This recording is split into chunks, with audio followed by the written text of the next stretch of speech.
Good morning, everybody. So today I will be reviewing the Chanel No.5 perfume.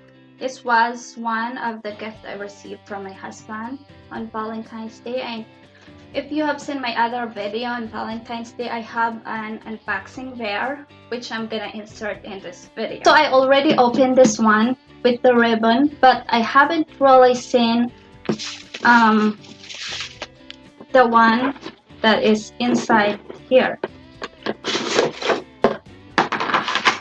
So it is still in the box. So I've been wanting to open this, and I am gonna open it now. I'm kind of curious what is, the packaging or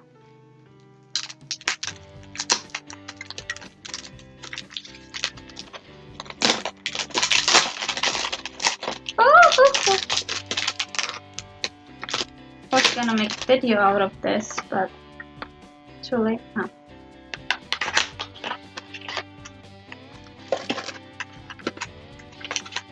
Oh, Chanel No.5.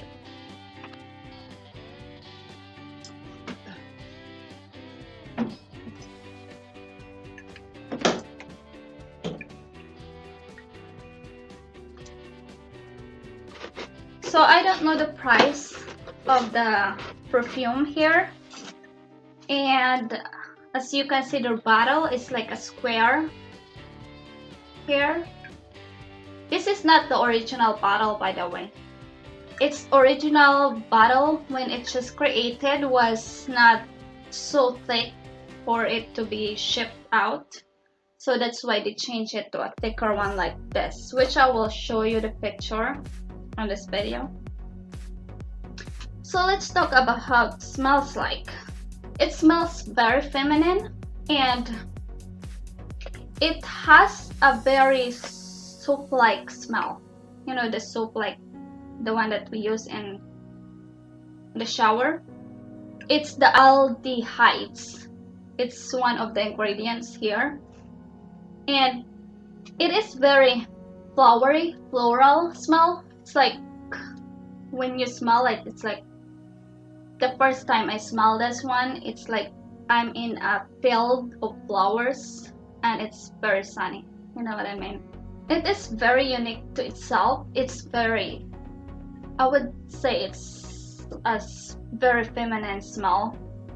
I don't know how the jasmine smells like, but this is one of the ingredients that scent that's in here. It has a jasmine, a rose, and a vanilla, which is part of the smell here, which I would not be able to tell you that I can identify them by myself. I would just smell this all day. It's not something you would not want to.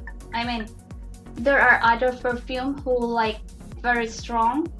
This one is not that strong. It is very, very something you can take in. You know, it's not that strong, and you could smell this every day. This is also one of Chanel priority, a smell that would last. So this smell here, the Chanel, really lasts longer than any of my perfume. And oh, for the cost of it, it should be. I mean, this is not that cheap. For this bottle, just this bottle, it would cost you, I guess, $100. I'm not sure. I would look it online, and I'll show you here on the picture. So here are the price that I found online. I don't know why it's so cheap on eBay, but this probably not that authentic. I don't know. If you have tried this one here, let me know in the comment below. And then the one on Sephora, it's like $135, and it's even more expensive in this website here. So the price of the product varies, so I don't know which one is the best one, but I would think this one here is like the best deal, $135, or you can probably have it cheaper than that or on sale. But I'm kind of suspicious on this AB here where it's only $35. So let us know what you think, guys. But for the other packages, what I have, same as this, it comes with a lotion and a travel size perfume. But this one, just this one, it would cost you, it's I think most expensive of my perfume here.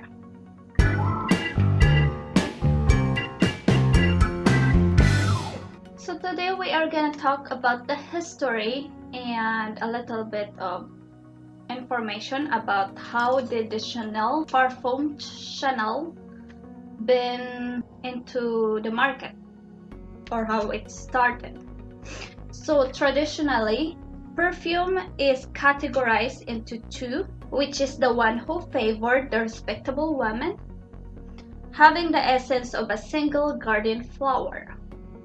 And then the one which is sexually proactive perfumes, which smells very heavy, have a smell of animal musk or jasmine, which is associated to the demi-monde, prostitutes, and courtesans.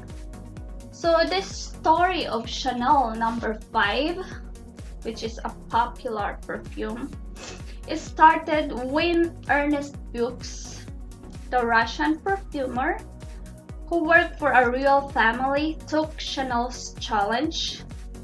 So Chanel wants to create a scent that could describe the new modern woman she epitomized. So it took him several months to perfect new fragrance. So he came up with 10 samples. Samples 1, 2, 3, 4, 5, and samples 20, 21, 22, 23, and 24. It is rumored that Chanel No.5 or sample No.5 was a result of a laboratory mistake made by Fuchs' assistant. So he put a dose of aldehydes into the sample. Aldehydes, by the way, is that it smells like soap. It acts like a seasoning or a aroma booster. So Chanel said when he got the sample that it was what he was waiting for. A perfume like nothing else, a woman's perfume with the scent of a woman. She then invited Fuchs to a popular restaurant, and then she spread it by the table, and then every woman stopped by and asked where the fragrance is coming from, which is a big success for Chanel. We're gonna talk about Coco Chanel, or the woman behind the perfume. So her name is Coco Chanel.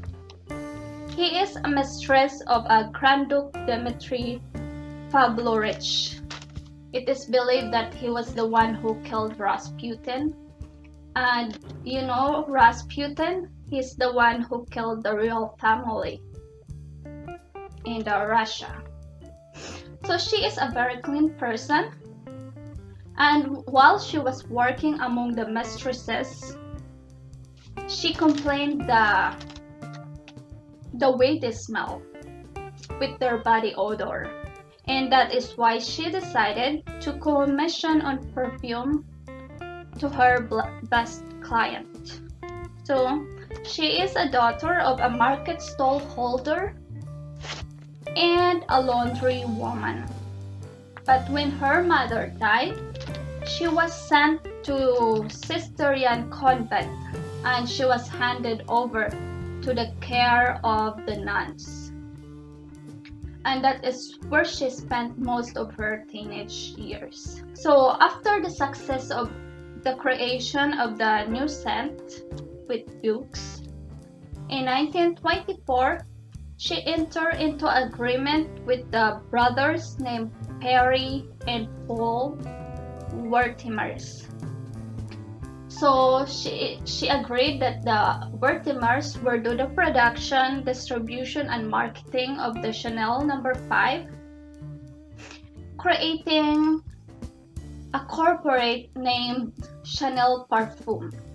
So what their agreement is, 70% of the profit would go to the company, which is the Chanel Parfum, the Parfum Chanel, and then 20% would go to the department store, the Galeries Lafayette, and 10% would go to Chanel, giving them the permission to use her name and removing herself from the involvement in the business.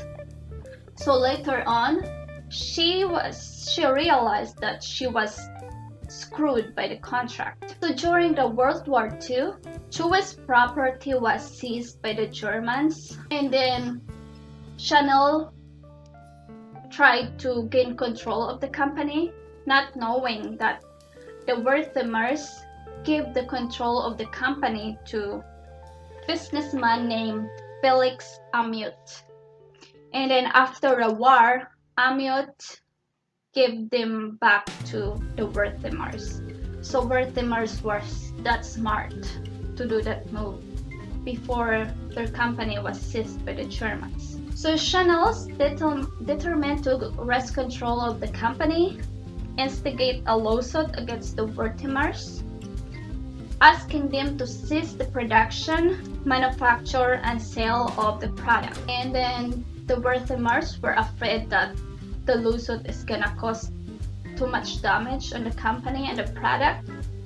So they enter in a new contract with Chanel, renegotiating the terms. May 17, 1947, she received the share on the profit,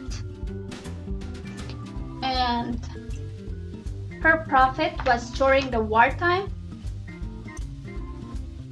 She got a share of $9 million, $9 million US dollars, and then the post-war profit is equivalent to the 2% of the Chanel sales worldwide, equivalent of 25 million US dollars, making Chanel one of the richest women in the world. And that is all, guys. See you in my next video.